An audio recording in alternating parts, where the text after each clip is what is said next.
This is Michelle Sisler, owner of Keys to Imagination, and today I would like to welcome Sally Ritchie. Sally is a private music instructor and expert in creating games to teach music concepts. She holds a patent on an entire line of games, and today she will share some new and fun ways to reinforce rhythm. Thank you, Michelle.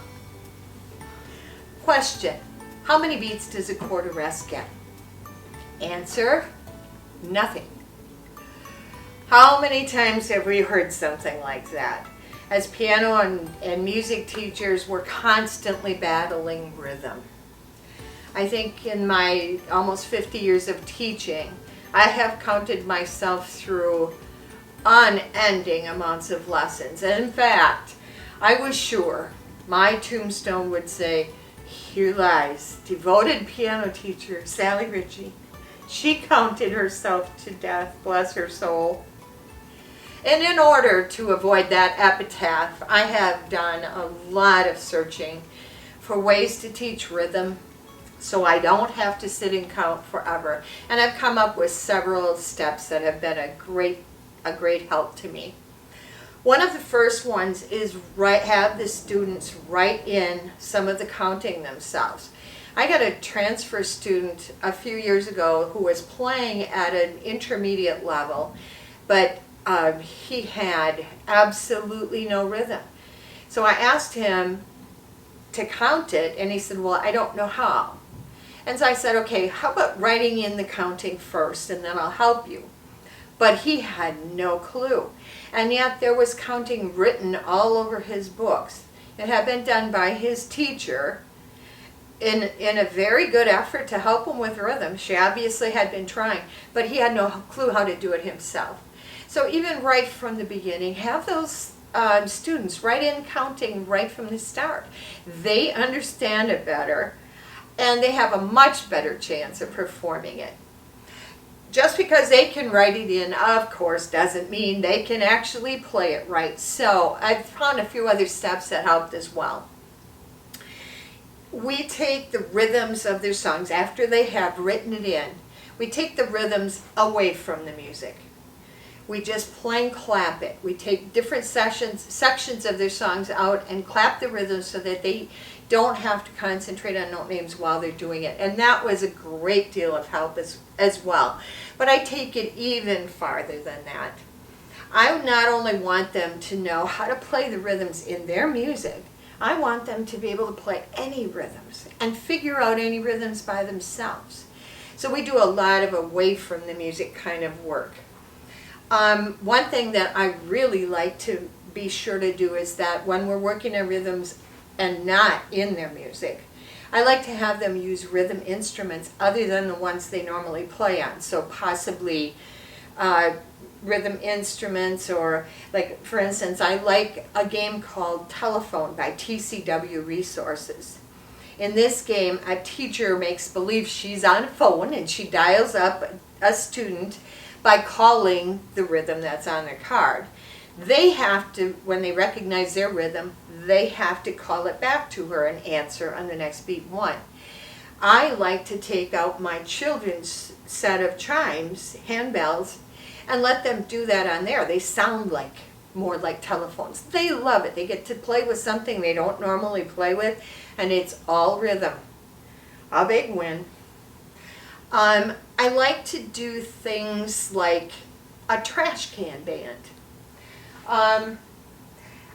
You can see I've got a nice little blue bucket here. I give all of the kids in this band, or all in the kids in this group, a trash can or a bucket, and I like to do them all different sizes, and they each get 2 drumsticks.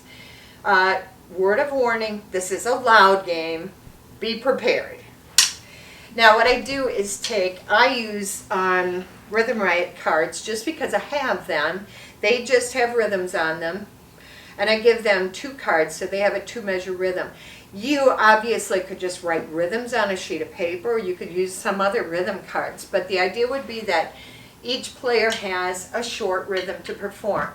So I let the kids practice together in teams. It seems to work better if there's 2 or 3 on a team.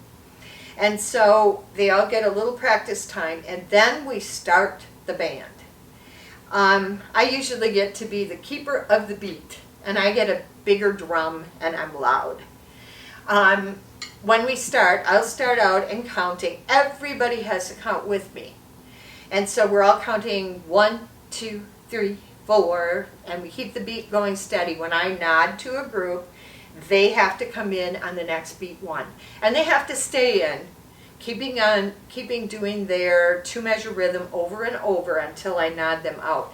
But I will keep bringing in groups every couple of measures, and we get these really fun layers of music, especially when they're different size trash cans and different materials. We get some really cool sounds. I like also to include a background rhythm, a background music to them, and some of my favorites, I like to use Uptown Funk, and I love to use another one, Bites Dust, because they all have really, really, really strong beats, and the kids love it. So they will get a couple of rhythm cards that are in the same meter as the songs that I'm playing in the background, and I just bring them in and out, and they have to play with that song. They absolutely love it, and to make that even more fun, instead of just playing on the top of their drums, we do some choreographing of their rhythms. So they might have to do 1, 2, 3, 4, 1, 2, 3, 4, or just do different combinations. They each get to do their own choreography, and they love it. It takes a little bit of time to set up and clear up, though, and so actually one of my favorite go-to games is the Rhythm Riot. Quarter time, what kind of note is this? That's a dotted quarter note. Yes, and 2 16th notes, right? Okay, you're on the beat, so you start us out. 1 and 2 and 1 and 2 E and L, 1 and 2 E and L, 1 and 2 E and L. Okay, you can look for it on your game board. It's available at 6 different levels, so there is always a level that I need. Students take turns, or actually work together on performing rhythms that are on a card like this, and if they can perform it, they get to mark it on their playing board. It's just a simple rhythm game, or a bingo type game. It also includes a tempo spinner, and that is so good because they spin it and set my metronome to that speed. They're getting a really good sense of tempo that way. We use this one to determine speed for our bucket drumming quite a lot too.